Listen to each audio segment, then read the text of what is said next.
Já estamos ao vivo. Boa noite a todas e todos. É um prazer estar com vocês novamente.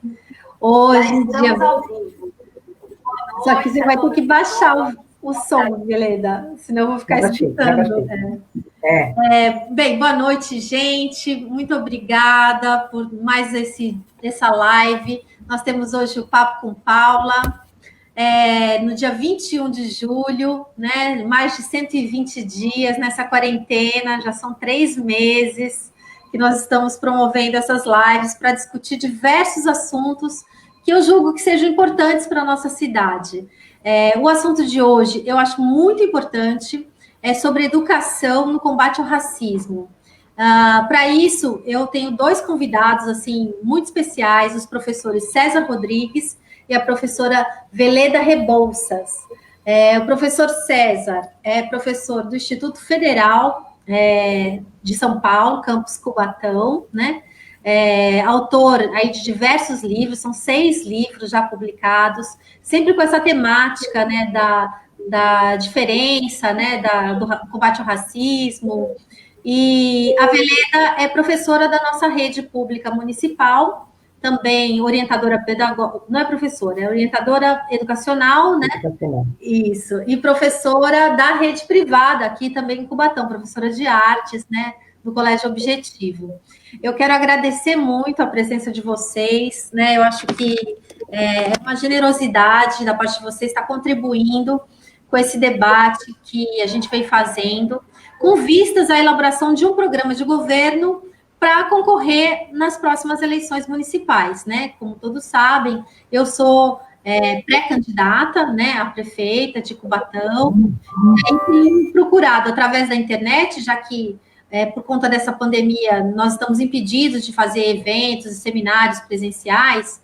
Estou procurando, através dessas lives, colher esses subsídios, essas informações, né, que eu julgo que sejam fundamentais para a gente fazer a diferença, levar esse debate nas eleições, construir propostas junto com a comunidade e tentar transformar a nossa cidade.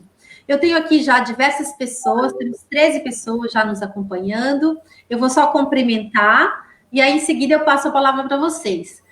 Temos aqui a Dinha Laiane, chamou a Natália, né? A Natália Cristina respondendo a ela aqui. O Carlos Figueiredo, também, que sempre nos acompanha. Fabiola, Maria José também, uma companheira. E o pessoal vai entrando, ó, já temos 15, e assim por diante, o pessoal vai subindo. Olha aí, ó, gente já conhecida de vocês. Ana Maria, né? Boa noite, professor César. Tá. Boa noite, boa noite. Boa noite, Melque Andrade.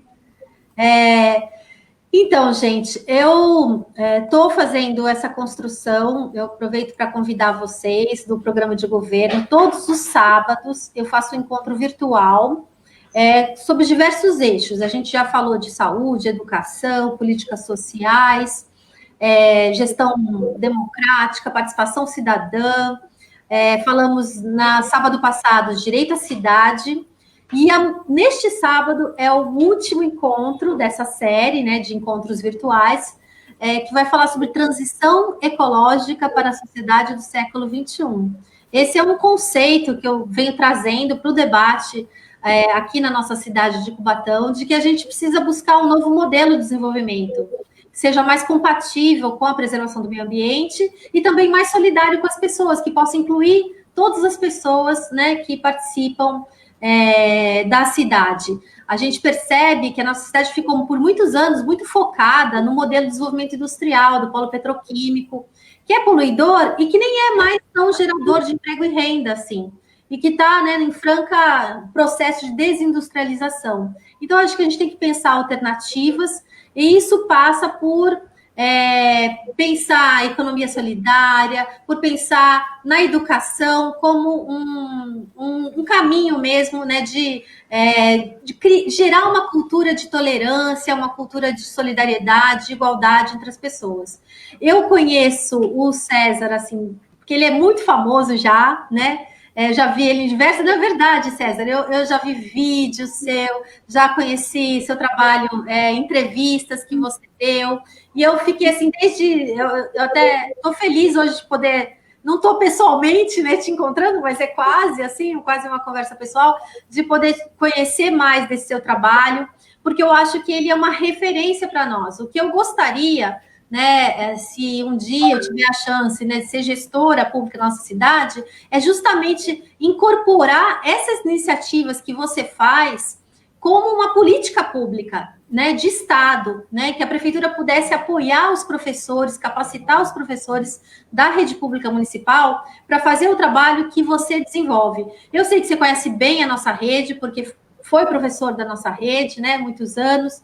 Então, eu queria que você contasse um pouco o que você está fazendo hoje no Instituto Federal e nos ajudasse a fazer essa reflexão, como é que a gente poderia trazer essa experiência e essas iniciativas para a realidade da rede pública municipal de Cubatão.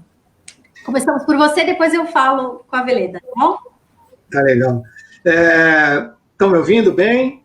Está chegando muito bem? Está perfeito.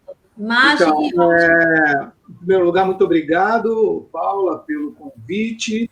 Veleda, obrigado por dividir comigo aqui esse espaço tão generosamente, conforme a Paula falou, a generosidade é recíproca. Obrigado ao Michel Costa, meu querido amigo, ele e o Kleber, que tiveram, assim, uma certa interferência para que isso acontecesse. Me deram a ideia, isso mesmo. Muito obrigado. Agora eu quero falar, logo de cara eu vou falar, Dinha Alaine, o pessoal lá do Rio de Janeiro, minha amiga, também de samba, e a outra amiga, Natália Cristina, eu não conheço, mas se é amiga dela, é minha amiga também, e a Ana Maria é minha irmã, lá do Rio de Janeiro, tem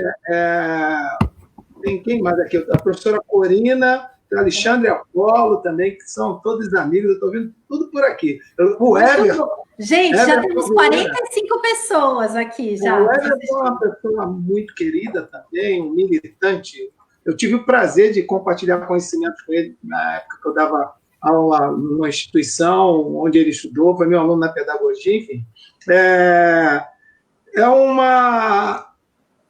uma questão que ela está para além até das ideologias e dos partidos, né? Mesmo porque eu conheço bem a cidade de Cubatão, apesar de não morar aí, trabalhei aí durante 12 anos corrida, ainda continuo trabalhando em Cubatão, aprendi a gostar de Cubatão, aprendi a entender os mecanismos que funcionam e que não funcionam, alguns engendramentos dentro da educação. Isso para mim foi muito importante e assim, eu tenho muita tranquilidade para falar disso, porque a minha matrícula aí era de educação física, mas na verdade, a gente trabalhava com manifestações culturais, e eu tive uma galera muito legal da educação física com a qual trabalhei também com a Veleda bem pouco tempo, e a gente tinha pouco contato, porque lá eu só dava um dia de aula, um meio período, enfim, mas aprendi muito com os meus amigos aí, minhas amigas e meus amigos de luta, né?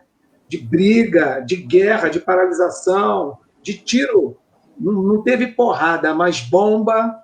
Teve, infelizmente. Manifestações, que, assim, coisas que eu nunca vi, fiz parte de muita greve, fiquei batendo bumbo lá muitas vezes, lá no Paço Municipal, e assim, sofrendo até discriminação dos próprios companheiros, falar, aí vem o pessoal da música, como se o pessoal da música não pensasse. Eu tinha uma divergência interna com o pessoal que organizava a própria greve, que eu dizia, da música mais pensante. Isso é muito importante, porque o popular, e aí eu vou chegar onde eu quero, o popular ele já é o próprio peso, o próprio contexto do popular, já te coloca numa posição hierarquicamente inferiorizada. E isso daí é muito complicado. E se você pensar que as culturas negras e tudo que advém da negritude sempre é colocado numa posição hierarquicamente inferiorizada, daí as questões que são decorrentes do racismo, preconceito, discriminação, aí você vai pensar até no que a Veleda falou agora, antes, né, nos bastidores, na questão das próprias leis 10.639 de 2003, 11.645, a modificação da mesma em 2011, da dificuldade delas transitarem dentro do nosso contexto educacional. Pois bem, eu sempre trabalhei com essa questão das diferenças e venho trabalhando com a questão racial, das culturas negras, e de gêneros há bastante tempo, né? Como objetos de pesquisa lá no meu grupo de pesquisas Raça, Culturas Negras e Gêneros, o qual eu divido a coordenação com o André Vieira também, que é outro pesquisador lá de São Paulo. Enfim, eu nunca tive, com a atual secretária de Educação, eu nunca tive problema algum, e eu não tenho problema nenhum de falar, eu sou amigo pessoal dela, mas poderia não ter tido um trânsito para desenvolver o trabalho que desenvolvi na secretaria. Eu tive abertura para isso. Nem por isso eu concordo com a política de governo do atual prefeito, contra o qual eu briguei bastante, mas eu não vou entrar aqui nessa seara porque não cabe. Mas é para deixar as coisas bem explícitas, porque a gente vive dentro de um momento muito complicado da nossa política, da nossa mídia, do confrontamento, do extremismo, e quaisquer questões que você coloque a respeito de uma coisa que não agrade a certo grupo, você automaticamente é alijado para outro grupo. Não, sim. As pessoas têm que ser cuidadas pela obra, sabe? E quando eu me refiro ao trânsito na Secretaria de Educação, eu não tive problema, não sei porquê, mas não tive, e desenvolvi, a gente tem desenvolvido uma pesquisa aí, já para passar a palavra para a Vereda, senão eu vou ficar falando, nós somos professores. Não, estamos aqui para ouvir vocês. Eu estou marcando aqui meu tempo. A gente desenvolve uma pesquisa que o grupo de pesquisas RACNG, que está mapeando a Baixada Santista, está mapeando os referenciais de humanidade que existem nas escolas de educação infantil da Baixada Santista. O que são esses referenciais de humanidade? Tudo que a criança vai olhar e vai entender como ser humano. Vai reportar a ela a ideia de que isso aqui é uma pessoa, isso daqui é um par. Enfim, nós mapeamos, Cubatão nós já terminamos o trabalho, mapeamos tudo isso, tá legal? Nesse mapeamento é um negócio muito, é um trabalho muito pesado, no sentido, estou vendo o Mumu. O Mumu é um grande, Andréa Braga também. Eu vou mostrando, se não for te atrapalhar, César, eu vou mostrando as pessoas para a gente... Eu já olhei aqui no cantinho, o Mumu é um grande ícone na defensoria ou na defesa dos movimentos culturais, principalmente das culturas negras e do samba, que é uma coisa com a qual eu trabalho também academicamente. Então, e também tem a Andréa Braga, lá de São Paulo, que está assistindo aqui também, que é outra produtora cultural e educacional, é muito bom. Então, assim, a gente mapeia, a gente entra na escola, a gente vê tudo que se refere ao humano. Então, nós marcamos para ver se esses referenciais de humanidade são brancos, são pretos, se referem a mulheres, a homens, a gente trabalha também a questão de gênero nisso, e a gente observa essas coisas também dentro de uma perspectiva bem mais ampla. Nós mapeamos as mochilas das crianças e vê quais são as imagens que tem lá, e mapeamos os estojos, mapeamos até o acervo bibliográfico todo da escola. Tá? Isso é um trabalho braçal, meio pesado, enfim. E tudo que possa se referenciar à humanidade, a seres humanos, além de mapearmos também o que tem na secretaria. O que é esse mapeamento do que tem na secretaria? Levantamos todos os prontuários e vemos como os pais, né, e as mães das crianças classificam as mesmas como dentro da perspectiva étnico-racial. Tá legal? E aí, isso daí é uma primeira fase da pesquisa. A segunda fase, a gente dá uma pequena formação, que, na verdade, em Cubatão teve um problema que não foi nem da secretaria, nem nosso, foi um problema de plataforma e tudo mais, que nós temos uma plataforma que nós utilizamos para complementar a nossa formação presencial, 10 horas presenciais, mais 30 horas em EAD, que espero consigamos resolver. E o que isso daí vai trazer? Fechando aqui o papo, o grupo RACNG vai conseguir estabelecer para a Baixada, como nós mapeamos os 9 municípios, quiçá, oxalá isso aconteça, nós vamos ter todo o material para que se construam políticas públicas a respeito dos referenciais de humanidade e como esses influenciam ou não na construção da autoimagem e autoestima da criança negra, já que mais de 50%, a maioria da população, segundo os dados do IBGE, é preto e parda, população negra. Tá? Vamos pensar na categoria utilizada pelo IBGE como negritude a questão racial, preto e pardo, cores, tá legal? Existem contradições, enfim, mas eu estou trabalhando em cima de dados técnicos. O nosso grupo é vinculado ao Instituto Federal de Educação, Ciência e Tecnologia de São Paulo, Campus Cubatão. O grupo é coordenado, eu trabalho com isso, sou pesquisador, já tem um tempo, o grupo é vinculado ao CNPq, enfim, estamos fazendo em Praia Grande agora, que é a segunda etapa, e pretendemos fazer nos restantes para cobrirmos os 9 municípios daqui da Baixada Santista. É uma pesquisa inédita nesse sentido, porque você não consegue resolver nada, não consegue ter políticas públicas se você não tiver dados concretos. E, para isso, nós somos referendados tanto pelo Instituto, pelo CNPq, eu sou doutor em educação, essas coisas todas, e também existem pesquisadores também todos dentro da perspectiva acadêmica, e a gente pretende, com isso, perceber como isso está sendo construído aqui na Baixada e, quiçá, construir referências para que os políticos, né, caso realmente queiram, possam colocar em prática tudo isso que nos propõe, já vem propondo desde 2003, a Lei 10.639, e depois anexada a ela a questão da Lei 11.645, que particularmente até enfraqueceu o punch, a pegada da lei. Mas, por enquanto, é isso. Beleza? Perdoe. Não, imagina, César, muito, muito interessante. E você tem, só para eu entender, tem já alguma perspectiva de conclusão desse estudo? Assim, quando vocês estimam que vai ter a divulgação desses dados? As pessoas estão muito dentro de uma perspectiva imediatista. E essa é uma pesquisa que ela dá muito trabalho. Eu trabalhava com 2 bolsistas, cada uma ganhando R$400 por mês. Olha que bolsa, né? Rica, elas ficaram milionárias por conta disso. Só que uma delas, ela necessitava demais disso daí, como ajuda, que é uma aluna de licenciatura em letras, minha aluna, e isso daí não era só uma bolsa, era a complementação de renda que fazia com que ela ficasse dentro do instituto, continuasse a estudar. Eu ficava com pena, então eu levava todo mundo no meu carro.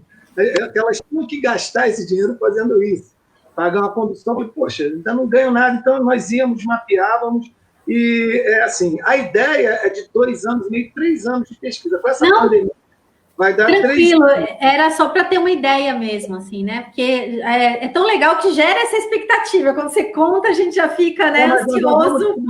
O primeiro relatório de Cubatão nós já vamos publicar. Era para ter publicado, mas nós vamos publicar, e esses dados eles vão ficar disponibilizados para todo mundo ter acesso, tá? Porque não dá mais para a gente reter, porque nós queríamos publicar Cubatão e Praia Grande. Veja, não há a perspectiva de comparação. Cada município tem as suas políticas e a gente tem as observações que eram feitas para além dessas que eram anotadas e tudo mais, e a gente entendendo qual era a dinâmica de funcionamento de cada município pesquisado em nível de políticas públicas ou de trato com essa questão da educação para as relações étnico-raciais. Então, Veleda, você, com a sua experiência de orientadora educacional aqui na nossa cidade há tantos anos, como mulher negra, né? A gente tem algo assim, algum tipo de pesquisa, algum tipo de política pública específica de combate ao racismo na nossa rede pública municipal? Não tem. Na verdade, assim, quando o César... Acho que a pesquisa, né, César, eu acho que é bem importante, né, para mapear, né, toda essa problemática que nós temos, né, dentro da educação. Então, desde os pequenos, né, até os maiores, porque dos pequenos que eles têm como referência, né, essa influência, né, americana a gente, né, observa das princesas, né, que são as princesas brancas, né, os super-heróis que são brancos, e isso não está inserido dentro de uma sociedade que no caso, isso deveria existir. Então, quando a gente fala sempre de projetos, né, sempre vem através de algum momento que acontece. Primeiramente, boa noite, eu sou Veleda, né? Eu sou orientadora educacional, né? A minha bagagem é dentro da educação, não tem essa bagagem que o César tem, né? Mas a minha contribuição aqui é como educadora, como professora atuante dentro da educação e trazer um pouco do meu dia a dia, né? Do meu olhar, né? Para esses jovens, né? Eu trabalho numa escola hoje, eu trabalho numa escola do 5º ao 9º ano, então eu trabalho com os pré-adolescentes aos adolescentes, e a gente trabalha muito essa questão, né? A gente bate muito de frente com a questão da autoestima, né? Sendo uma fase, né? Uma fase etária muito difícil, porque eles estão nesse processo de transição e de autoconhecimento, então a gente precisa estar trabalhando. Então, conforme vai tendo as problemáticas dentro da escola, eu vou trabalhando da minha maneira, como, né, na minha intuição, como orientadora, e dentro daquilo que eu acredito, né, que deveria existir. Então, quando a gente sempre fala de projetos, é sempre quando acontece algo, e aí vem um projeto para trabalhar, né? Eu acredito, né, que a gente precise não ter projetos, né, projetos pontuais, e sim, né, uma atuação permanente dentro da educação, né, tratando dentro desse assunto. Para que a gente tenha uma sociedade igualitária, né, a gente não pode mais ver, né, os negros distantes da nossa sociedade, sempre como negro, pobre, e aí aquele que se destaca, e aí a gente observa muito isso, quando se fala assim, olha, quando, né, um negro, ele passa numa faculdade de medicina, é um destaque, as pessoas, né, dão parabéns, entendeu? Então, né, todo mundo vem para a rede social, então publica lá que passou, olha que bonito, né, que conseguiu, é filho de uma empregada, e assim, é bonito pelo ato em si, porque foi a luta e conseguiu conquistar o seu espaço, mas é esporádico, né? Não faz parte do nosso cotidiano. Eu acho que se tivesse com um incentivo, né, um incentivo dentro da educação, ai, esqueci a palavra, gente, eu fico nervosa e aí... Não, fica tranquila. Formação continuada, você quer dizer? A formação, sim, continuada, eu vou chegar nesse ponto aí, né? Mas se a gente tivesse o incentivo na educação, eu digo no sentido geral, porque se a gente tiver passando, né, acho que a base da formação dos professores, né, nós estudamos em livros em que todos os personagens, eles eram brancos, né? Hoje, por conta da lei, ela foi inserido dentro dos livros didáticos, né, alguns ícones negros que trouxeram alguma transformação ou procuraram ter uma transformação. Mas se tivesse tido mesmo uma transformação, hoje a gente não veria as coisas que estão acontecendo, porque os negros, eles precisam estar inseridos dentro da sociedade igualitariamente, né? Então, a gente foi vendo que às vezes fala assim, eu vou colocar uma questão, tá? Então, eu converso muito com as meninas, né?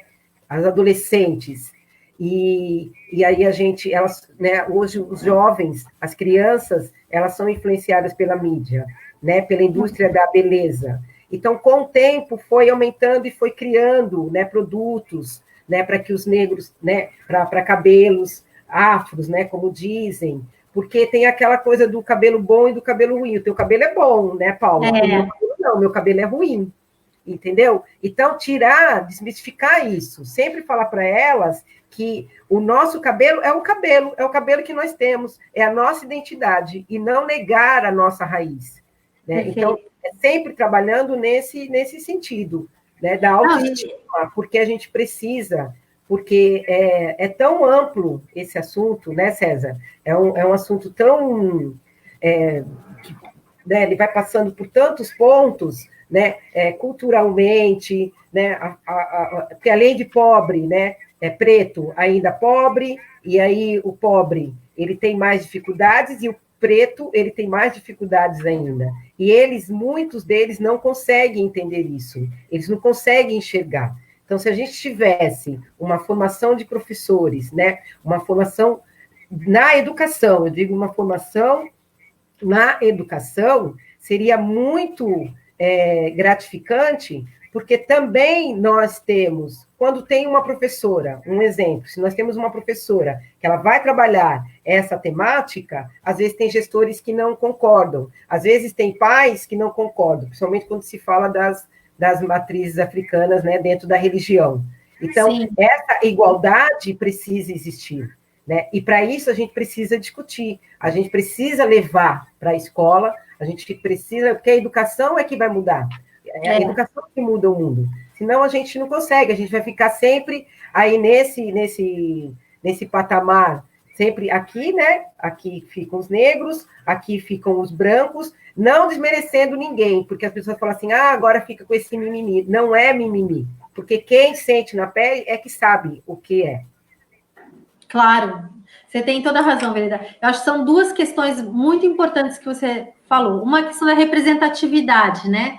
Que é muito difícil as crianças verem a representação de pessoas negras, né, em espaços de poder, né? E isso é em qualquer lugar, né? Quando busca um médico, eu vejo no meu concurso aqui na Prefeitura de Cubatão, eu tenho um colega procurador que é negro. É difícil a gente encontrar juízes, né? Então, quando eu fui trabalhar na presidência da República, e eu fui assessorando o presidente Lula, a presidenta Dilma depois, que são governos populares, né? Mesmo assim, eram pouquíssimos os negros, né? Nós festejamos quando um negro assumiu o Ministério da Justiça, quer dizer, como se fosse, como você falou, uma coisa excepcional, né? Sendo que os negros são mais de 50% da população, em Cubatão mais de 60%, né?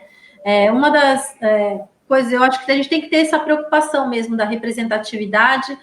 Uma das ideias que eu tenho, que eu gostaria até de discutir com vocês, assim, criar cota mesmo, sabe, para cargos comissionados. Você ter um compromisso, eu acho que um governante democrático, ele tem que ter um compromisso com paridade de gênero, e com a representação, né, dos negros em todos os espaços. Então, eu acho que paridade é o mínimo. Se você tem mais de 50% da população que é negra, né, ainda garantindo a paridade, não estaria nem garantindo a representação real, né, ainda estaria subrepresentado, né, na prefeitura. Eu acho que isso é possível, não é difícil. A gente tem que ter só um compromisso sempre, né, de buscar em todos os espaços, eventos, seminários, né, procurar sempre garantir essa representatividade. Eu acho isso muito mais eficiente do que você colocar um negro numa assessoria, né, de igualdade racial, para como se isso fosse ser uma política pública de uma pessoa só, né? Eu acho que isso não funciona. Tem que ser todo governo tem que absorver e tem que se comprometer com essa igualdade. A gente tem muita gente aqui, com quase 60 pessoas já participando, gente. Essa é uma das lives mais populares que eu já fiz. Estou muito agradecida a vocês que trouxeram esse público enorme aqui. O pessoal, olha os comentários, a gente não pode nem pôr na tela que tampa, gente. O Aloysio é um pré-candidato a vereador pelo Partido dos Trabalhadores, nosso colega, servidor público da saúde, trabalha na farmácia, e ele está falando, né, mais assim, desabafando aqui, que o racismo é uma doença crônica, né, e que é lamentável a gente, depois de 300 anos, ainda continuar tendo que discutir o papel do negro. O Edilson também, olha, colega também do esportes, da Secretaria de Esportes aqui cumprimentando. A Fabíola falou da questão da formação, né, dos professores, que não é uma política de Estado, que está sempre dependendo da vontade do governo, e é bom registrar que faz muitos anos que a gente não tem uma política de formação para os professores na rede pública municipal, né?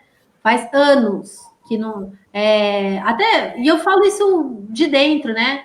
Eu também não tenho nenhum problema pessoal com ninguém, não é aqui uma disputa política com o prefeito, com o secretário de Educação, eu acho que a gente está falando de políticas públicas. E aí precisa ser incorporado como uma política permanente, como você bem colocou, beleza? Não pode ser projetos pessoais. A Giane aqui, ó, tá homenageando vocês. A Veleda, que é uma profissional super comprometida. Pessoal, seus fãs aqui, ó, muita gente aqui. Clever. A Miriam, deixa eu ver. Gente, eu vou mostrando, ó. O Alexandre Apolo falando que a pesquisa é importante para mapear e apontar realidades, discuti-las, sugerir caminhos. É isso mesmo, a gente não faz política pública sem ter diagnóstico, né? Então, acho que toda política pública tem que ser baseada, primeiro, num diagnóstico, para você identificar ações, tem que ter monitoramento e tem que ter participação social e controle social em todo esse processo. Essa é uma preocupação que eu tenho também.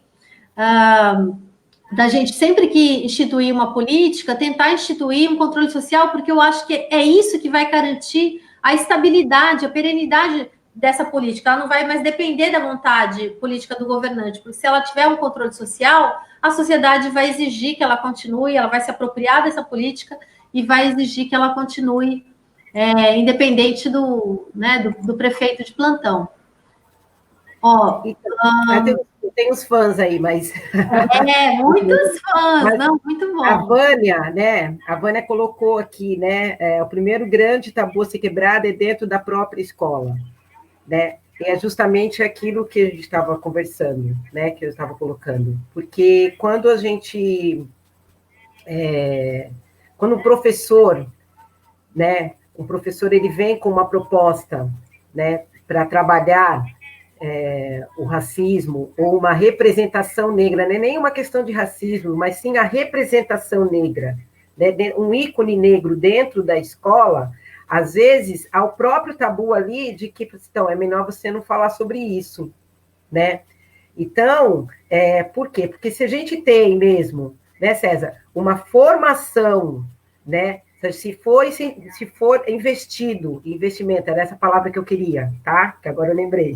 Se tiver um investimento na formação de professores, na base, a gente para de entrar. Por quê? Porque quando se fala em racismo, quando se fala sobre matrizes, né, africanas, religião, né, africana, as pessoas, elas entram no conflito pessoal, entendeu? Dentro da sua própria religião, né? Então, se a pessoa ela é católica, se ela é evangélica, se ela tem outra religião, a religião, as religiões de matrizes africanas, elas são muito discriminadas, né? Então, é macumbeiro, é sempre ligado ao diabo, a fazer o mal, né? Por quê? Porque não conhece exatamente o que né, o que são as religiões africanas,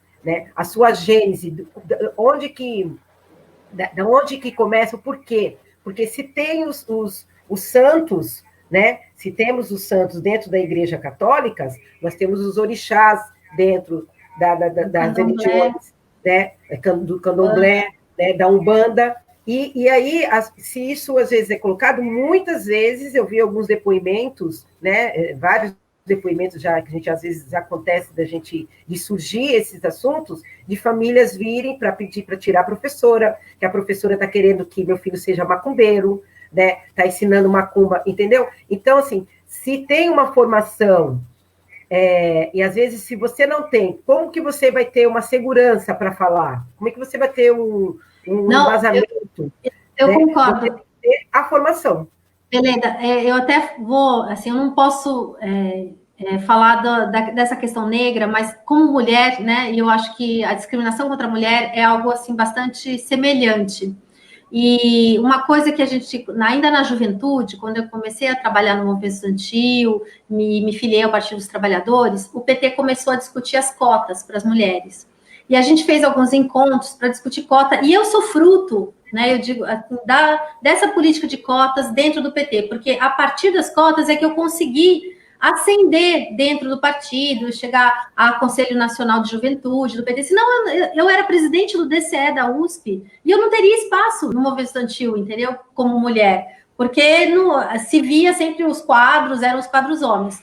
E aí, onde eu quero chegar? Que quando a gente começou a fazer essa discussão, eu abri o debate e aí vinha as pessoas relatar sofrimentos, violências, entendeu, que elas sofriam. Então, você tem que saber tratar isso, porque você não abre a tampa, entendeu, de uma questão tão dolorida quanto a discriminação, sem saber tratar. Então, tem que ter muita formação, porque eu me lembro que eu não estava preparada. Eu lembro que eu abri essa tampa uma vez num evento, e aí teve relatos, né, de violência naquele encontro, e eu falei, como é que eu trato disso agora que eu abri? Né? E isso já me aconteceu em Cubatão também. Eu coordeno um projeto de promotoras legais populares, que é um curso de formação para mulheres em direito e cidadania. Até é um curso, esse ano passado, César, foi incorporado pelo Instituto Federal como um curso de extensão universitária do Instituto Federal. Né? A Natália, né, ela apresentou esse projeto, e aí os certificados agora do PLP até são dados pelo Instituto.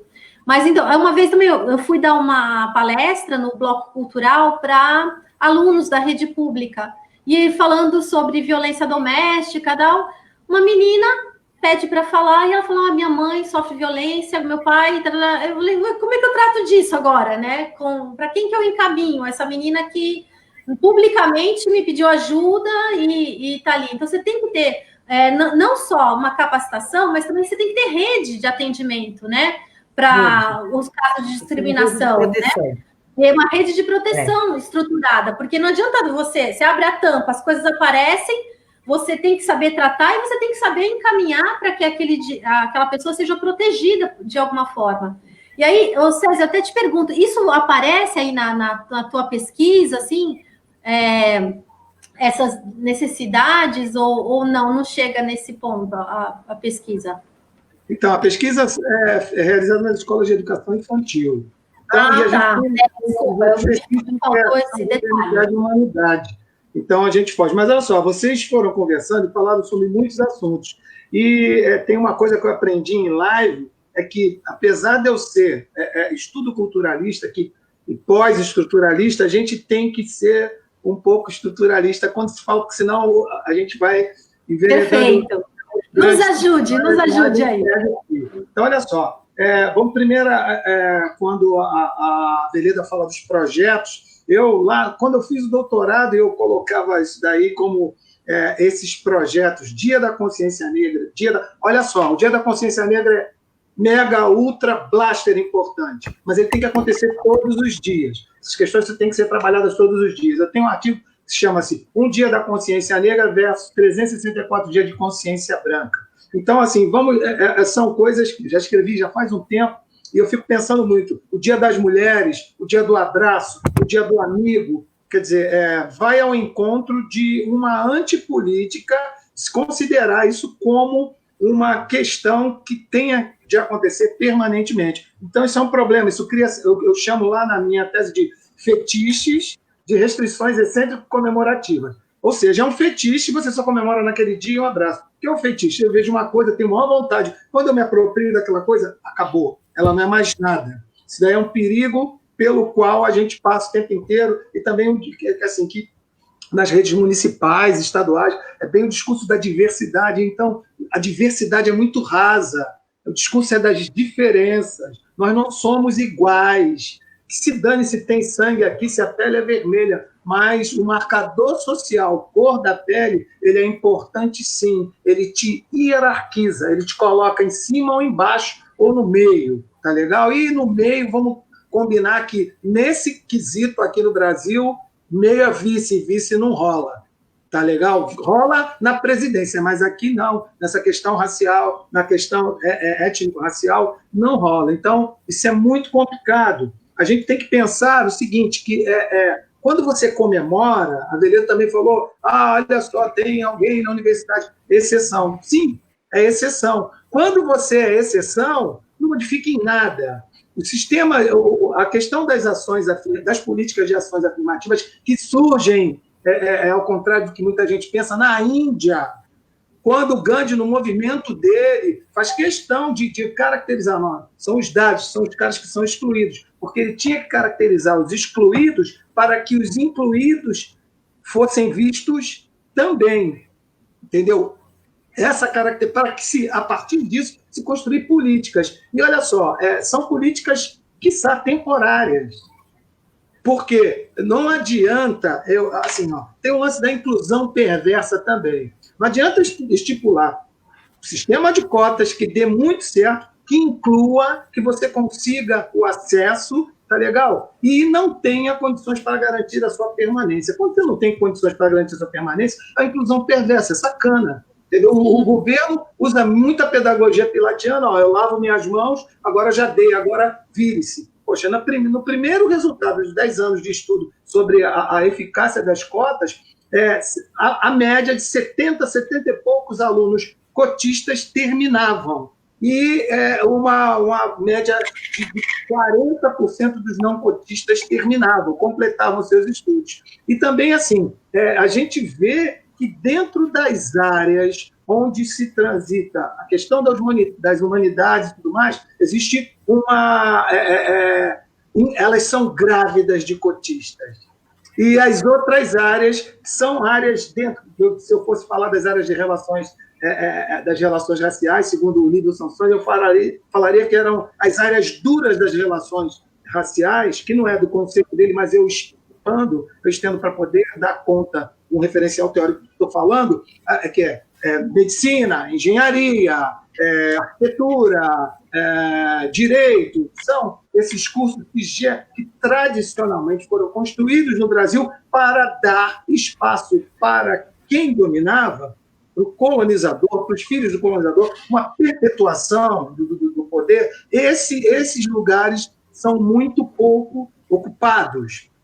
Olha, na época do doutorado, eu fazia uma disciplina com o Kabengele Munanga, depois ele participou da minha banca, um cara assim, que ele é um dos grandes ícones das relações, dos discursos racializados, ou das teorias racistas e antirracistas aqui do Brasil e do mundo.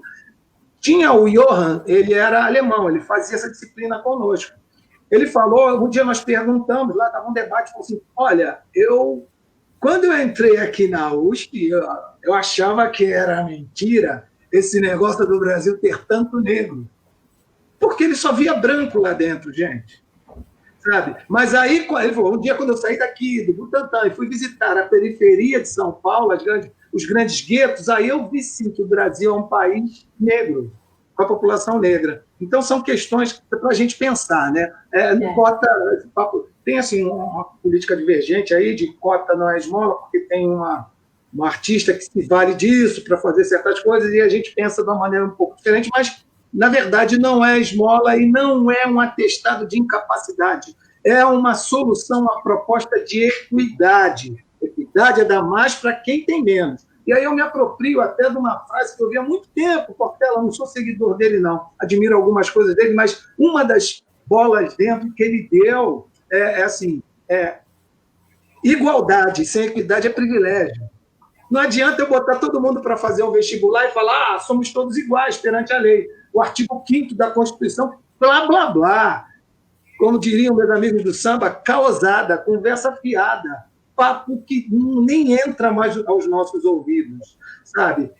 Não adianta, cara. Meu filho que fez escola pública o tempo inteiro vai disputar com quem estudou lá com a Veleda no Objetivo ou nos outros lá na frente. Não estou aqui condenando o fato dela trabalhar, porque trabalhei só em instituição privada também.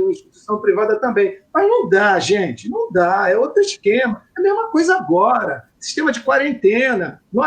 Eu sou um dos caras que optou pela volta da educação remota. Mas nós sabemos que essa falha, essa lacuna, esse gap, ele atinge a população pobre, e a pobreza tem cor, ela é preta, né? Parda, ou mestiça, ou como você quiser chamar também, tá legal? Então, quando você vê, por exemplo, a Folha noticiando no dia 16, 71, alguma coisa, eu tenho até que essa matéria, 71,7% dos alunos que estão abandonados na escola são negros. cara, você vê que a coisa continua. Isso é muito complicado. E você trabalhar num regime de exceção é muito triste, porque você fica sujeito. Primeiro, aqui em Cubatão, beleza, eu sofri quando eu trabalhava com essas questões, principalmente das religiões, e aí eu era um cara bem quisto em algumas escolas. Quando eu revelava, um dia eu tive um problema na escola, porque eu cheguei, só para ilustrar o caso, que agora eu vou me valer do tempo. Eu cheguei e estava tocando lá uma música, que era uma música de cunho evangélico, que era Entra na Minha Casa, que eu não tenho absolutamente nada contra, tá legal? Eu tenho tudo a favor também, sabe? A minha base é judaico-cristã, hoje eu sou do candomblé, então é outra coisa. Aí aí eu falei assim, olha, tá cantando essa música assim, eu disse, isso é do pagode, os caras do pagode gravaram isso também. Eu falei assim, legal, então semana que vem nós vamos cantar uma música também falando de outras coisas. Vou trazer o Zeca Pagodinho para cantar aqui. Mas tá legal, bacana. Qual é a música? Eu falei assim, eu tenho um santo, padroeiro poderoso que é meu pai. Não, falou no diabo, falou no demo. Então eu falei assim, então também não canta mais essa daqui. A escola ainda era laica, né? Antes do voto lá da nossa ministra Carmen Lúcia, que fez com que se tenha a opção de trabalhar com religiões, e a gente sabe que uma questão política e hierárquica de relação de poder, as religiões de matriz judaico-cristã vão prevalecer. Isso é uma lástima. É uma lástima. Não estou fazendo aqui campanha contra os evangélicos, contra os católicos, contra os muçulmanos, não. Eu estou querendo, sim, um espaço também. E não venha me dizer esse papo mentiroso, não, é porque eu não trabalho, porque a maioria é evangélica. Não é. 40% evangélica. Eu fiz um mapeamento, pelo menos dessas escolas que trabalhei, a média 40%, tem outros 50%, 50 e poucos por cento católicos, e tem 2, 3% que não são, mas se omitem porque não aguentam. É uma pressão, isso com as crianças. É uma pressão, uma coisa muito louca. Então, assim, a partir do momento, nessa escola, quando eu falei que era do candomblé, se eu tinha 90% dos professores comigo, ficaram só 20, 30. É que eu estou andando para isso por conta da minha idade, da minha experiência, por conta da minha questão de militância. Mas isso é uma coisa muito séria, é uma coisa que está presente, é uma coisa... E o racismo, ele é assim... É uma coisa louca, e ele está presente nas coisas mais sutis. Quer ver? Eu até brinco com os meus alunos, que tem um negócio... Não tinha uma versão do Homem-Aranha, sei lá, aquele fica negro e fica mal por conta disso. Verdade. Então, aquilo dali, é como se eu penso muito na microfísica do poder, de Foucault, na capilaridade do poder, que ele vai se estendendo, vai ampliando os seus tentáculos. E é assim, cara. O racismo, como diz Kabengele Munanga, é o crime perfeito, porque ele não deixa vestígios. E aí eu estou usando agora uma metáfora que o racismo é um quebra-cabeças automutável. Porque quando você descobre o segredo do quebra-cabeça do labirinto, ele se retransforma, é como o Minecraft, aquele joguinho que tinha, ele se recompõe e vai fazendo, e você tem essa dificuldade. E aí, como a Veleda falou, pegando aí do gancho dela, esse negócio de aqui, tá legal, as manifestações pelo mundo e tudo mais já arrefeceram. Isso é que é perigoso. Inclusive, o porquê de nós estarmos aqui.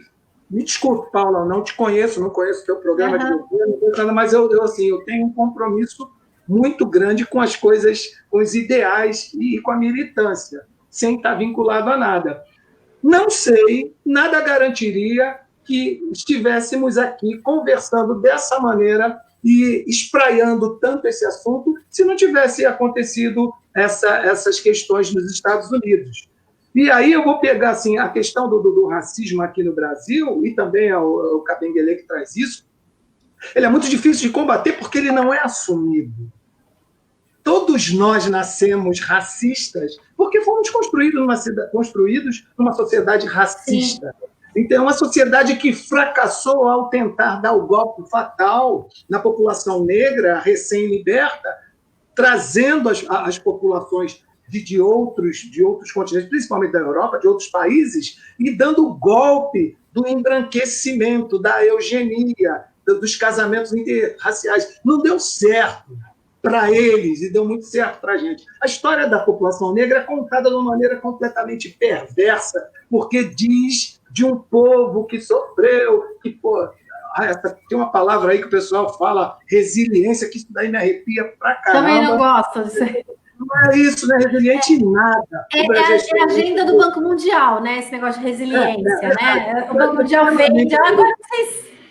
Verdade, é extremamente agressivo. A população brasileira tem uma história completamente violenta. Não fosse somente com a população negra, com as mulheres. E vocês veem agora, no momento onde as redes sociais fazem um papel duplo, ainda bem, graças a Deus, às deusas e deuses, e aos não-deuses e às não-deusas também, um papel duplo que, ao mesmo tempo que ela acaba com você, ela dá voz para grupos excluídos em nível de poder, nem tanto em nível de contingente, de volume, né? Então, assim, nesse momento, você vê que essas coisas vêm à tona, as coisas da religião. Eu fiz uma live dentro do Espaço Raquinegia, lá do meu grupo de pesquisa, que a gente falava de intolerância religiosa, racismo estrutural e educação. Convidamos 3 especialistas, a doutora Alessandra Ribeiro, candidata lá à Prefeitura de Campinas, Cláudia Alexandre, doutora Cláudia Alexandre, pesquisadora de ciência da religião,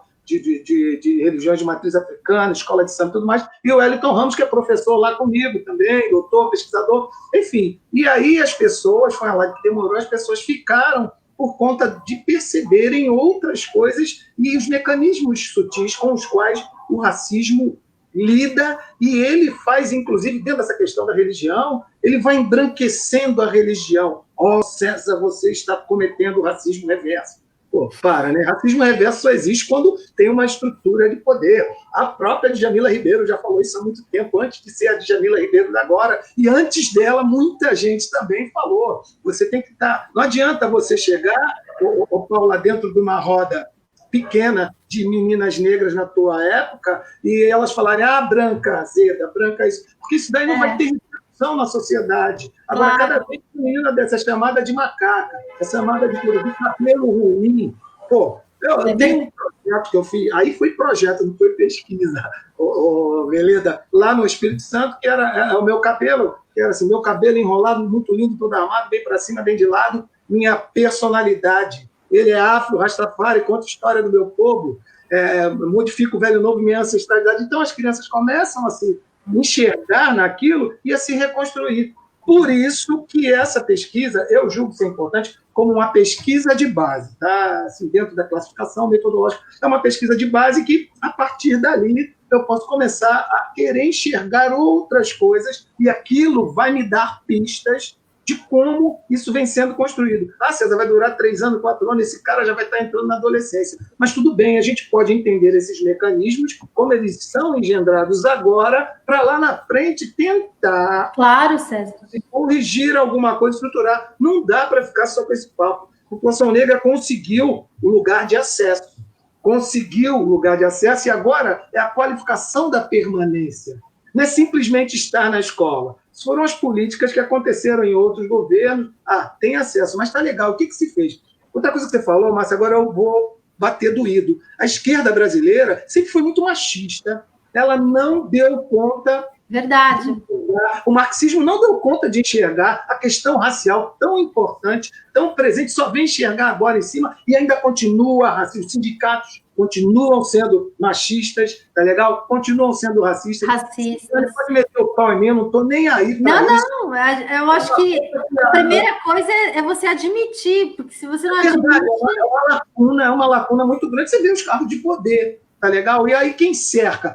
Vou botar... É um fetiche, poxa. Só um ministro da Igualdade, só a ilustríssima Nilma Lino Gomes, que é uma das maiores intelectuais do mundo, pensante, que eu adoro de paixão, só ela vai botar, o presidente da Fundação Palmares, não estou falando disso agora, estou da Fundação Palmares. Então, assim, até os governos de esquerda, o do Lula, da Dilma, também tropeçaram nisso. Não estou querendo nem saber os porquês, mas eu estou colocando fatos.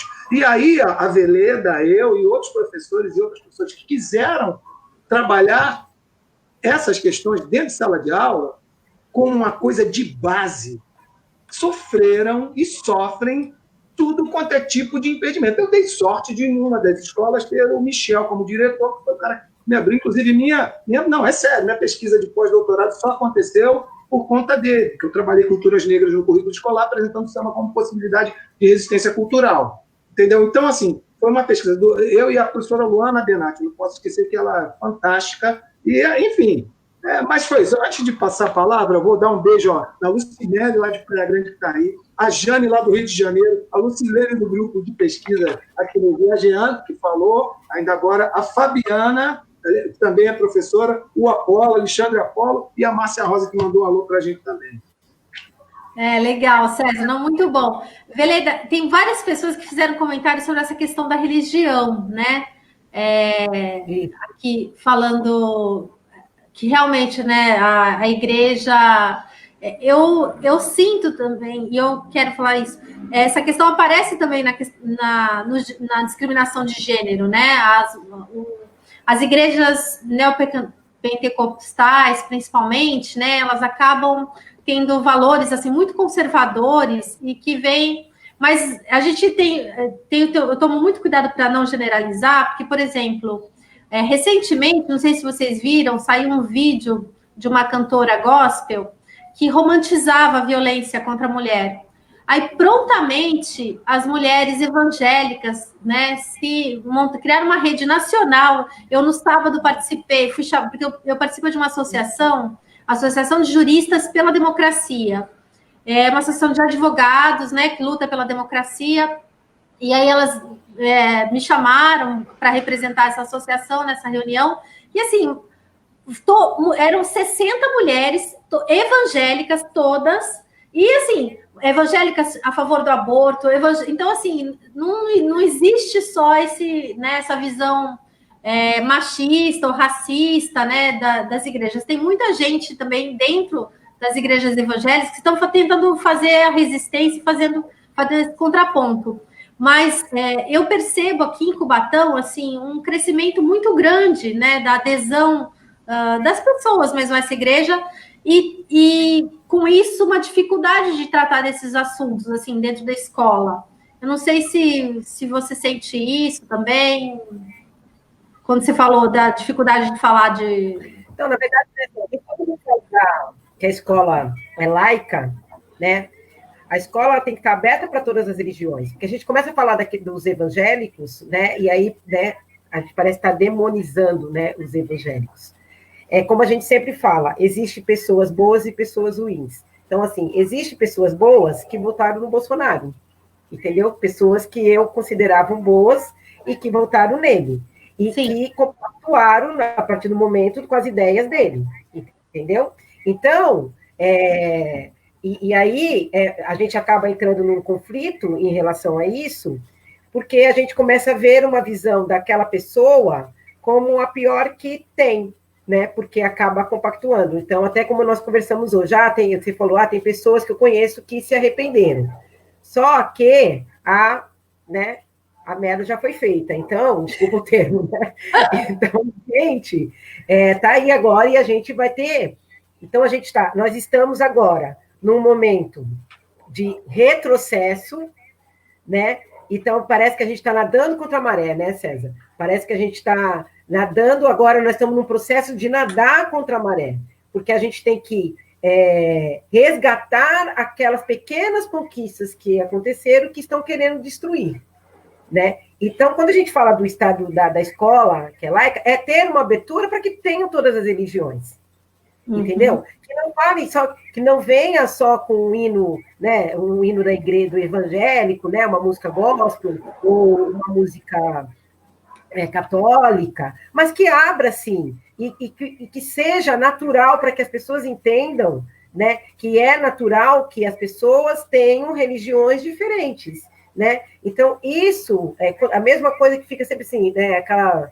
que eu não concordo com isso, né, que política, religião e futebol não se discute. Eu acho que a gente tem que discutir, sim, discutir na questão de respeitar o espaço de cada um e dentro das suas preferências, né? Então, a gente não pode ficar demonizando, né, os evangélicos. Conheço pessoas boníssimas, entendeu? Então, assim, não tem, acho que não tem isso. Só que é um processo, é aquilo que eu novamente vou falar, é um processo de formação, né? Sim. É uma formação de opinião. o César falando das cotas, e aí eu vi várias pessoas, eu estou olhando aqui, porque eu estou vendo as pessoas Então, que bom que vocês né, estão olhando, porque é tanto comentário que eu não vou conseguir mostrar todos. Seus comentários, né?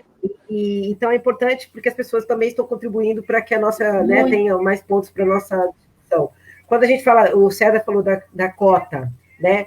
E aí precisa, sim, subsidiar a permanência, né? Eu sei muito bem o que é isso, né?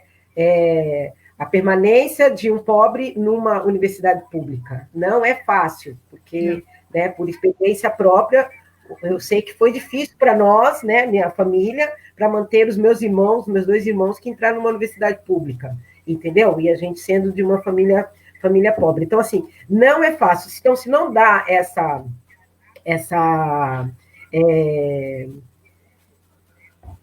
César? Esse apoio, né, para que eles, essa permanência, então fica difícil, e aí vão sair mesmo. Falando sobre a questão de religiosidade, quando ele falou que, né, então, assim, tem voz para os evangélicos, então é natural que as pessoas, evangélicos e católicos, digamos assim, eles convivam harmoniosamente, né, porque são 2 religiões que são aceitas dentro da sociedade, né? A gente vai colocar o ateu. O ateu, ele não é aceito, né? Então, também tem várias questões. Então, precisa-se ter um respeito, né, dentro daquilo que cada um acredita, e aí não deixa de ser uma pessoa boa ou ruim, né, por conta da sua religião, mas sim do seu ato, do seu caráter, da sua honestidade, das suas ações, né, da sua crítica, e ter esse posicionamento. Então, se a gente tem uma base de formação boa, a gente consegue peitar, entendeu? Com argumentos, né? Qualquer pessoa que venha para estar interferindo nisso, né? Para estar proibindo que isso seja falado, que esteja proibindo para que, não, isso não pode falar, isso não pode acontecer. Então, assim, pode se falar, pode se aceitar, pode não discordar, pode concordar, mas que tem que ser respeitado. Então, essa questão que a gente fala. Outra questão das cotas, César, né? Ontem eu conversando com uma amiga, e a gente sabe que tem muitos negros que não concordam com as cotas. Né? Olha, você tocou num ponto, é verdade. A gente sabe, porque eles acham que eles não são diferentes, né? Mas por quê? Porque não conhece o contexto histórico, não conhece a sua história, entendeu? As lutas, né, dos negros para estar dentro do patamar igual, né? Então, quando a gente coloca dentro das profissões, como você falou, né, procurador, tem 10 procuradores brancos e um negro, né? Poxa, que legal, aquele negro chegou lá, né? Então, mas não era para ter 5 brancos e 5 negros, ou 6 negros e 4 brancos, entendeu? Porque eles precisam entender que eles têm que ter esse espaço para eles chegarem aonde eles querem, e eles terem essa referência de que eles podem sim chegar, mas são muitas dificuldades, e às vezes as pessoas não conseguem chegar. Então, o que eles fazem? Não, então eu vou ficar aqui mesmo, né, porque aqui é o meu lugar, e não consegue fazer essa luta. Então, se a gente consegue inserir, né, dentro da sociedade, e a educação tem esse papel, né, desde os pequenininhos, né, César? Desde os pequenininhos. Se vai construindo isso com eles desde os pequenininhos, a gente vai ter uma sociedade lá na frente que vai poder lutar, né, pelo seu espaço, e aí, quiçá, a gente ter uma sociedade igualitária, né? Eu sei que é uma utopia, mas a utopia é que faz a gente mover, né? A gente mover, porque se a gente não acredita, né, não acredita naquilo que pode se alcançar, a gente vai continuar na estagnação e a gente não vai ter um crescimento. Então, acho que a gente precisa acreditar mesmo nesse investimento de base. Então, esse trabalho na educação infantil é importante, e aí, mas a gente, ao mesmo tempo, é uma luta, porque, como a gente falou, até a Vânia colocou, a resistência é dentro da própria escola, porque, às vezes, tem alguns gestores, né, que às vezes impedem e barram, né, alguns trabalhos. Então, o gestor tem que acreditar naquilo, o professor ele tem que acreditar, para que, né, os gestores precisam acreditar, os professores acreditarem, para que a gente faça com que os pais acreditem, para que a gente consiga que as crianças também, eles entendam qual é o seu espaço dentro da sociedade. Perfeito. Veleda, só queria mostrar esse depoimento lindo da Daniele sobre você. Olha lá, falando que é fã da Veleda e muito grata ao César, ó, que ajudou a aceitar meu cabelo, minha negritude com coragem, sempre reforçava a cabelo. Muito lindo, ó, esse depoimento da Daniele para vocês, né? A Dani é uma maravilhosa, maravilhosa. Ela escreveu isso aqui no meu zap, eu pedi, por favor, escreve lá que eu fiquei emocionado. Eu também, eu fiquei lendo, imagino você.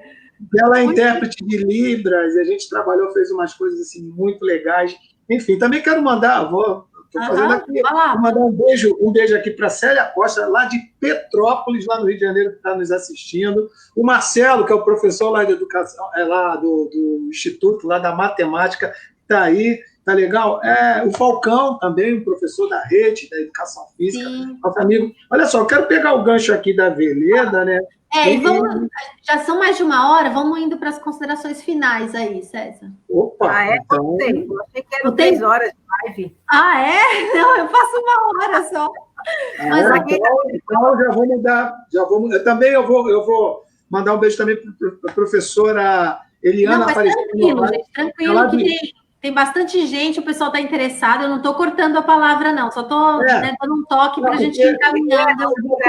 Está terminando, muda o contexto da minha fala. Se você fala que a gente vai se estender, não sei qual é o tempo da Veleda, aí a gente estende um pouquinho.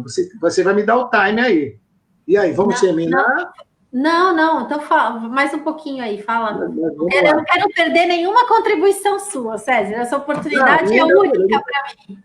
Olha só, eu vou mandar também o pessoal do Rio de Janeiro, a Ângela Reis, tem também o Gustavo Moraes, lá de São Vicente, um líder comunitário, um cara pensante, o Maninho, também aqui com a gente. Vou dizer o seguinte, essa questão aí que a Veleda traz, dessas presenças como referencial de imagem para a criança é super importante, porque eu, inclusive, tenho mais um conceito que eu proponho que chama-se a autoinvisibilização refletida, ou seja, essa criança que não tem referências, ela vai se olhar no espelho, ela é negra, então vai se olhar como branca. Você pode fazer aquele teste que todo mundo já está careca de fazer, manda elas se pintarem, entendeu? E a maioria são crianças que são pintadas como loiras e tudo mais, porque elas veem isso o tempo inteiro, existe um massacre. E também não adianta a gente vir com esse papo da Barbie Black, porque não é Black nada, porra. Ela é Barbie, mas tem o mesmo tipo, marrom, ou então de preto. Então, isso daí é outra coisa, são outros referenciais, a coisa é muito mais profunda do que se possa imaginar. Mas o que eu queria falar da Veleda é o seguinte, ela comentou um negócio que é uma realidade de muitos negros, muitas negras e negros que não aceitam a questão da cota e tudo mais. Gente, eu sugiro que vocês pensem no seguinte, a questão do embranquecimento. O embranquecimento ele está para além do que se possa perceber. Ele está na subliminaridade de todas as coisas, das imagens, a Gestalt trabalha isso, sabe? É uma coisa que está para além do que a percepção, por mais acuidade que tenha, possa perceber. Desde pequena a criança negra, ela é massacrada com um referencial humanitário que diz respeito a outras questões totalmente alijadas do que ela tem de ancestralidade de negritude, de África, dos países africanos, Angola, Congo, Moçambique, Guiné. Então, isso daí não é tratado. Outra coisa que eu já falei lá no começo, a história que apresenta e que representa a negritude dentro do contexto educacional oficial é uma história de escravização, uma história de sofrimento, agora que uma ou outra escola insurgente ou secretaria municipal insurgente vem colocando em seus conteúdos, mas muito en passant, tá legal? Essas questões da população negra enquanto resistência, enquanto luta o tempo inteiro. Se isso não é visto, o referencial de heróis não é mudado. Por exemplo, na pesquisa lá do pós-doutorado, as crianças começaram com uma referência de heróis, e aí, puxando para o samba, que era a provocação da cultura popular, cara, eles saíram com a Alessi Brandão como uma das heroínas, com a Juvelina Pérola Negra como uma das heroínas, com o Paulinho da Viola também, seu Jair do Cavaquinho, um cara que era da Velha Guarda da Portela, também como heroína, enfim. Aí você vai me dizer, poxa, mas o que isso representa dentro de uma perspectiva cultural dominante? Pode não representar nada, mas dentro de uma perspectiva cultural de resistência, de contraponto, é muito, porque o popular só é desvalorizado porque ele é colocado assim desde quando começou a existir a perspectiva de entendimento de cultura em nossa sociedade. Então, se você não trabalha em cima de uma desconstrução e peita essas coisas e diz que o candomblé não é primitivo, não, porque é uma questão de poder. Vou dizer para você, tem um sacrifício chamado, um ritual chamado halal, não sei se vocês conhecem, é que toda a carne que vai ser exportada para os países muçulmanos, ela não pode ser abatida de qualquer jeito. Ela tem que ser abatida por funcionários muçulmanos do frigorífico e tem um esquema que é fogo, porque eles sangram o animal até o fim e depois eles abatem.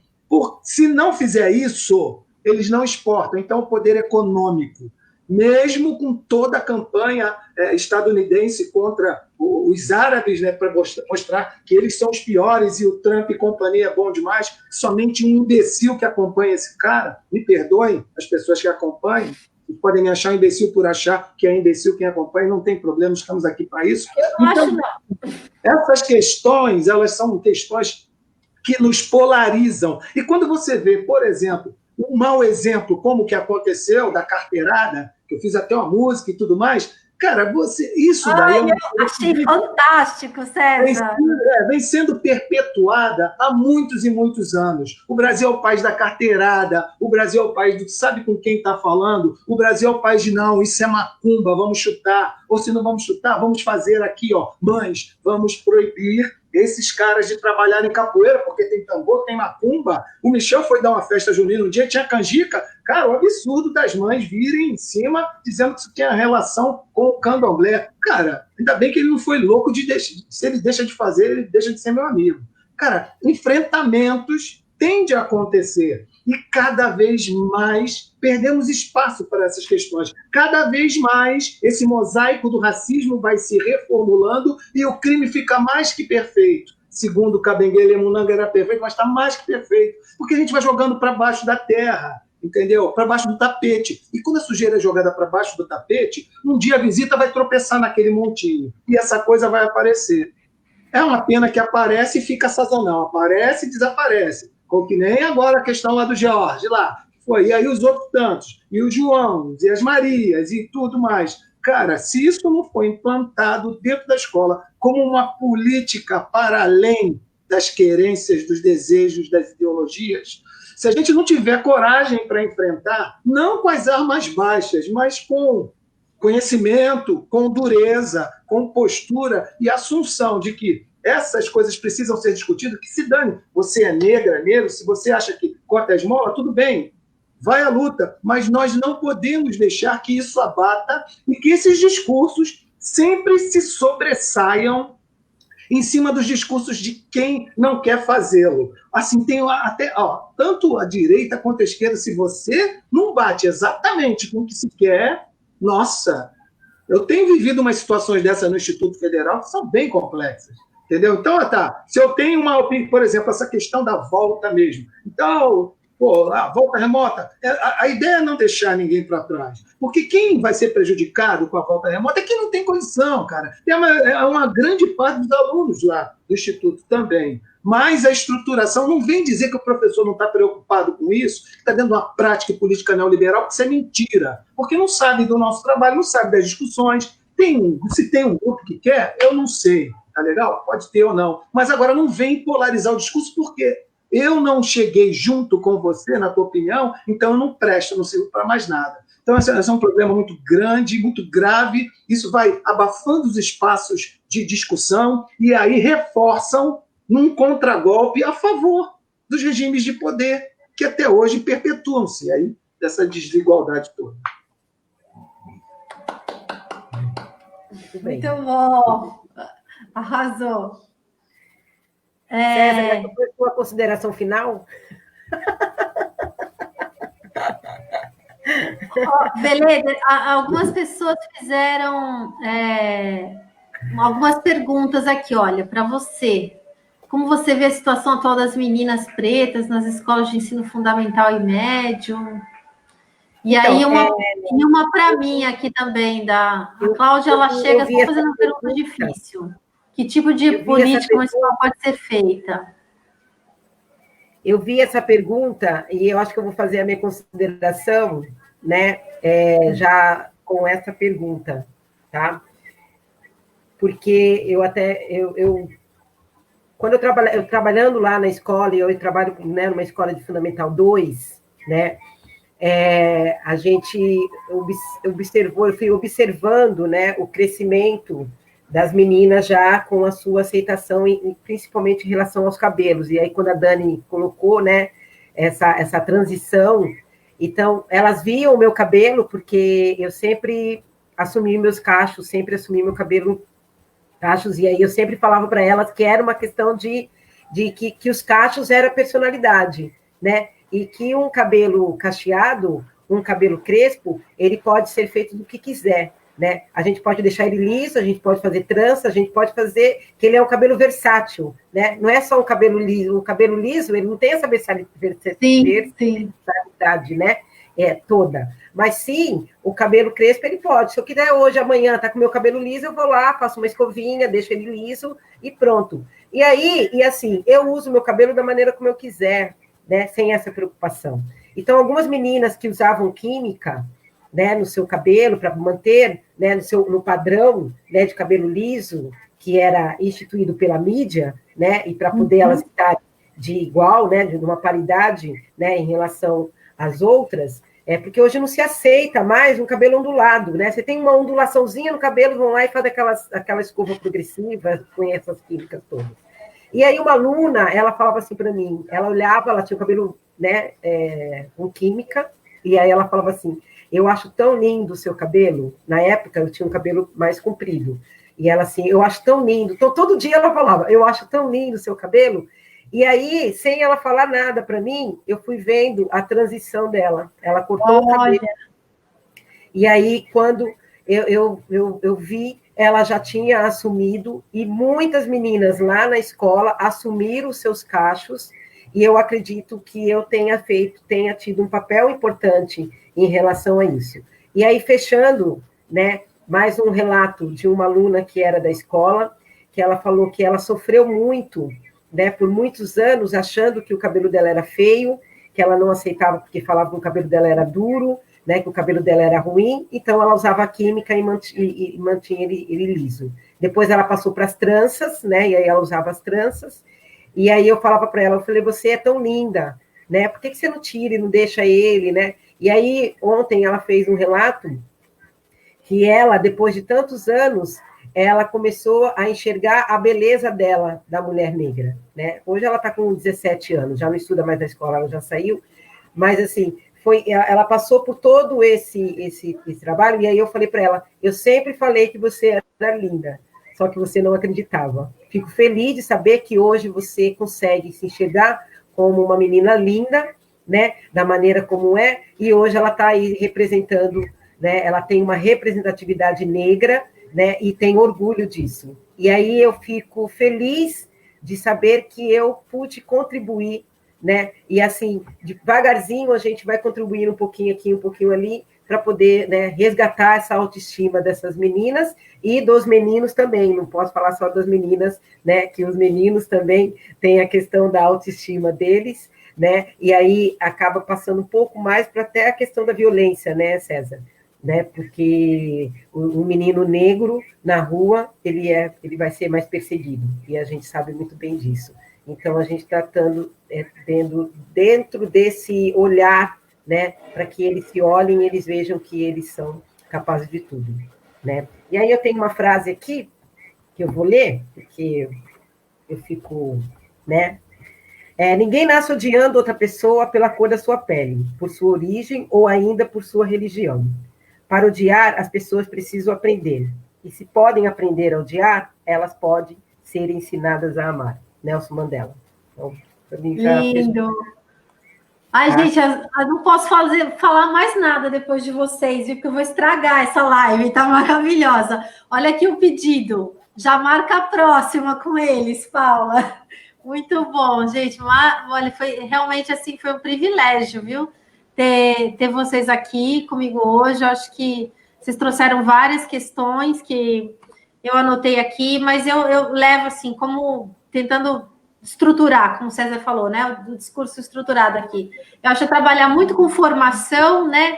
E com essa coisa da representatividade, né? A gente tem que ter os negros em todos os espaços, né? De poder para que as crianças e para que todos possam se enxergar nessa representação. E uma ideia que eu tenho também, que eu tenho defendido nas minhas discussões, é ter uma Secretaria Municipal de Direitos Humanos, para estruturar essa rede de proteção que a gente falou um pouco, entendeu? Assim, né? Educação, mas também tem que ter proteção. Eu acho que o Judiciário, né, o Ministério Público, as instâncias, né, de acesso à justiça, elas não são suficientes, elas estão muito longe, né, das pessoas poderem, de fato, acessar, né, quando sofrem discriminação. Então, eu acho que a prefeitura, em convênio, por exemplo, com a OAB, eu vejo isso, porque eu estou falando também um pouco do meu lugar de fala, né, eu sou procuradora do município, eu tenho essa visão, assim, do direito, né, e eu acho que como é que também a gente pode estar contribuindo para a construção dessa cultura, né, de combate ao racismo, dessa cultura antirracista. Eu acho também que a gente tem que usar os instrumentos de acesso à justiça, e aí eu acho que a prefeitura pode dar também sua contribuição, apesar de não ser, assim, em tese, né, responsabilidade dela, assistência jurídica, mas em matérias de direitos humanos as competências são comuns e elas devem ser incentivadas por qualquer nível, né, da federação. Então, eu acho que é uma coisa também que a prefeitura pode fazer. Quer falar, César? Eu quero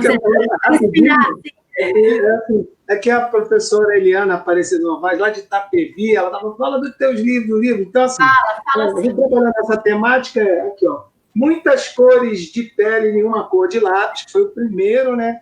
Fala dessa questão, dessa grande mentira, essa grande bobagem do lápis cor da pele, que assim como a Barbie negra é apropriado pela Faber-Castell, que faz aquele negócio de muitos tons. Pô, existe cor de tudo quanto é coisa, menos da tua pele que possa ser retratado, muito menos por um lápis, tá? A gente desconstrói isso daí. Tem outra também que é Luanda Enroladinha, a Afro-Amiguinha, que assim, sempre me preocupou em combater. As crianças tinham uma ideia totalmente distorcida da África e tudo mais, essas coisas, e a gente trabalhou com uma África que não tem somente sofrimento, não tem somente disputas interétnicas ou assassinato de animais ou safaris, mas também tem as questões que tem em qualquer sociedade contemporânea. Essa daqui também, polêmica, que surge a partir da pesquisa lá, né? Porque os anjos não são negros também, tá? Tem a Luíse, que é uma menina que vai e desconstrói toda essa ideia aí, que, poxa, por que os anjos não são negros, tem anjo de tudo qualquer cor, blá, blá, blá. E tem esse daqui, é o produto lá da pesquisa do pós-doutorado, Iabá, Quequerê Maria, a menina da escola com samba, que traz também alguns elementos da cultura iorubena, né? Fala da Iabá, que ela conhece o menino, a Débora, e uma escola diferente que a gente aprende com samba. Tem esse daqui, que o meu nome é Isaac, com a experiência que eu tive durante 2 anos com um aluno PC, cadeirante, e a gente também trabalhou com isso, já com a perspectiva de educação diferente. E esse daqui, que já estou há 1 ano e meio com ele pronto, ainda não lancei. Só porque eu sou autista também, a história do diferente diferino. Trabalha com um garoto autista, não numa perspectiva conceitual, mas de uma situação concreta que aconteceu. Em sala de aula, eu trabalhei 4 anos com meninos autistas e assim, como a gente pode acirrar o nosso preconceito. Muito obrigado, foi um prazer enorme. Paula, espero que você tenha sucesso na sua empreitada. Beleza, foi um prazer te rever por aqui. Tá legal? O pessoal todo que acompanhou, o pessoal de fora, o pessoal daqui, entendeu? E ela também falou tem o CDzinho da turma do Tumbalalá, músicas infantis em educação para as diferenças. Ninguém usa mais CD. Usa nas escolas, é tão precária a questão das redes, a questão das mídias, da internet que usa assim. E aí foi um prazer enorme, podemos nos encontrar aí desde que nossos tempos livres caibam, né, uns nos outros. Valeu. Claro. Veleda, faz... Obrigada, viu, gente? Obrigada pelo convite, adorei, né? Eu estava bem nervosa, viu, César? Né? Estar junto com você, com toda essa bagagem que você tem, mas... porque eu sou mais velho. Mas eu acho que, não, foi bem legal, foi bem gostoso, né? Também agradecer a participação das pessoas, né? Dos meus amigos, né? Várias contribuições aí até para a discussão que a gente entrou, e eu acho que a gente precisa abrir mais espaço mesmo para as discussões, e que acho que esse é o caminho, tá? Obrigada, Paula, pelo convite. Michel, né? E Paloma, que fizeram a indicação, tá? Eu agradeço vocês, eu quero só mencionar aqui que está aqui com a gente o João Garçom, que é pré-candidato a vereador pelo PT, garçom lá da Churrascaria Vila Nova, e temos o Antônio, que ele é deficiente visual total, e mesmo assim ele acompanha todas as lives, também é o nosso pré-candidato a vereador aqui em Cubatão, Tonhão da Ilha Bela. Eu gosto de falar dele, porque ele fala, Paulo, você não me citou, né? Não adianta mostrar na tela, então eu tenho que falar para ele ouvir, e agradecer a presença dele aqui. Obrigada, gente, valeu. Olha, gratidão mesmo, foi maravilhoso, adorei. Foi um bate-papo muito, muito bacana, muito produtivo, e eu tenho certeza que são ideias assim transformadoras, assim, independente, né, de eleição, nada disso. Acho o fato da gente estar aqui, a gente está discutindo, a gente está transformando agora. As pessoas que estão nos ouvindo, elas já vão estar repercutindo essa informação e vão estar transformando o ambiente que elas vivem. Eu acho que isso é o que vale, seria o que é mais importante. Valeu. Obrigada. Obrigada. Valeu.